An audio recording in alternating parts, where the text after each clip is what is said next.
people are busy. They follow a routine. They go to work, take care of family, earn, save, dream, travel. Life moves forward, fast, familiar, and comfortable. And then there's a man in Paravekad, just 54 kilometers from Chennai. He's no different from us. He wakes up to the same sun, faces the same struggles, carries the same responsibilities. But one choice set him apart.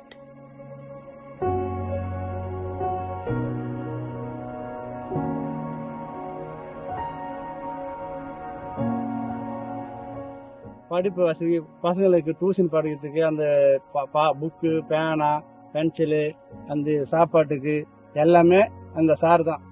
படிக்காத பசங்களாம் ஸ்கூலுக்கு அனுப்புறாங்க. மாசமான அரிசி பருப்பு இதெல்லாம் தராங்க.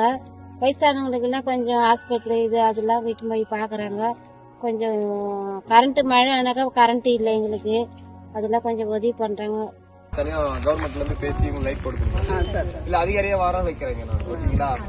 இல்ல RTO sub collector யாரோ ஒருத்தர் வர வச்சு உங்களுக்கு நான் அந்த பொசிஷன் பாக்குறேன். அதான் புரியுதுமா? ஏன்னா இப்போ வந்து அவங்க போட்டிருக்காங்கம்மா, அது மூலியமா நம்ம வந்து பர்மிஷன் கேட்டு பாக்குறோம். அப்படி இல்லன்னா நம்ம தனியா வந்து போட்டு கொடுக்குறேன். ஏன்னா லெட்டர் கொடுத்துட்டேன் இபி ஆபீஸ்ல.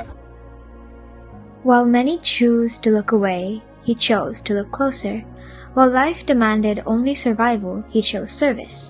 He chose to uplift. He chose to give. He chose to help without expecting applause, without waiting for recognition.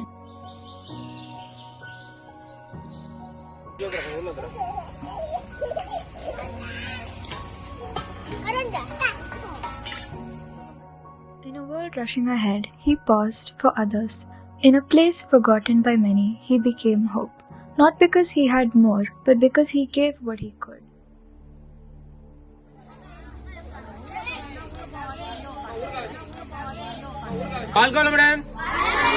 கிராமத்துல மக்கள் பல்லாண்டு வாழ்க வாழ்த்துவோம்.